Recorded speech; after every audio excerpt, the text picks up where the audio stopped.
E aí, galera, mais um vídeo agora sobre o nacionalismo. Presta atenção que o século XIX viu a ascensão de várias ideias.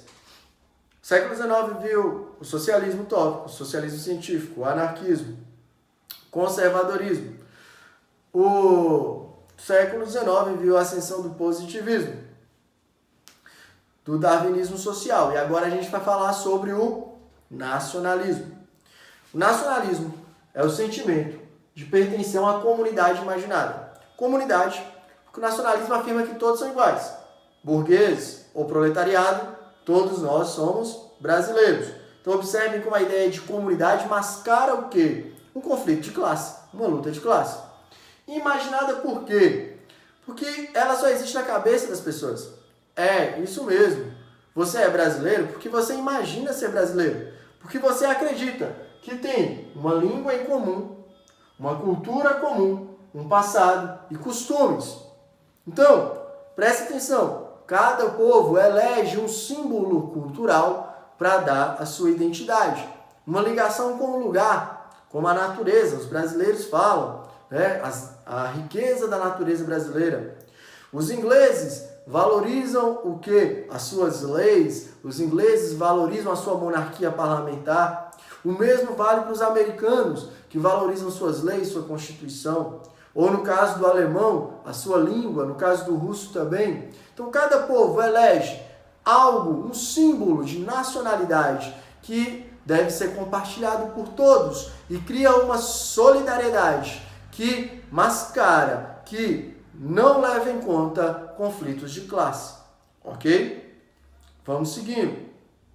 O nacionalismo, ele ganha força e ganha forma através do quê? Através da Revolução Francesa. Porque se antes a ideia da nação estava associada ao rei, agora a ideia da nação está associada ao povo. E segundo a Revolução Francesa, a Declaração dos Direitos do Homem e Cidadão, todo povo tem direito ao autogoverno. Ok? Todo povo tem direito ao autogoverno. Segundo ponto, preste atenção. Uma oposição ao equilíbrio do Congresso de Viena. Lembra que o equilíbrio do Congresso de Viena oprimiu várias nações para fortalecer a Áustria, mas também poloneses foram oprimidos para fortalecer a Rússia, gregos foram oprimidos para fortalecer aquela região dos Balcãs do Império Turco-Otomano. Qual a proposta deles? A proposta é substituir o princípio do equilíbrio pelo princípio da nacionalidade. Cada povo deve ter o quê? O seu próprio governo. Cada povo deve ter o seu próprio estado, o seu próprio território, onde possa viver, criar suas leis, estabelecer seu comércio. Então observe que o primeiro nacionalismo, ele é liberal. Ao contrário de alguns nacionalismos do século XX, do XXI, que são xenofóbicos, reacionários e conservadores, o nacionalismo do século XIX, ele é liberal. Ele fala da participação do povo no governo, ele fala da ideia de autogoverno, de unir grupos nacionais e não de separá-los ou excluí-los.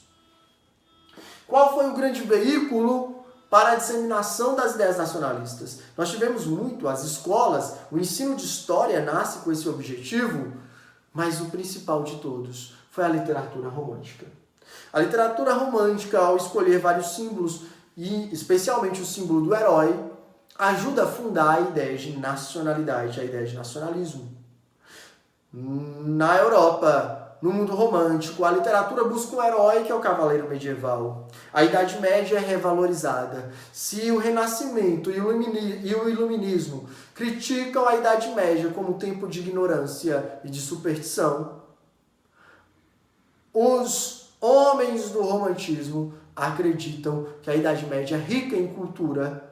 E é rica em cultura porque ali nasce a língua nacional, nascem os povos europeus, a cultura europeia. Então observem como a Idade Média ela é ressignificada e idealizada.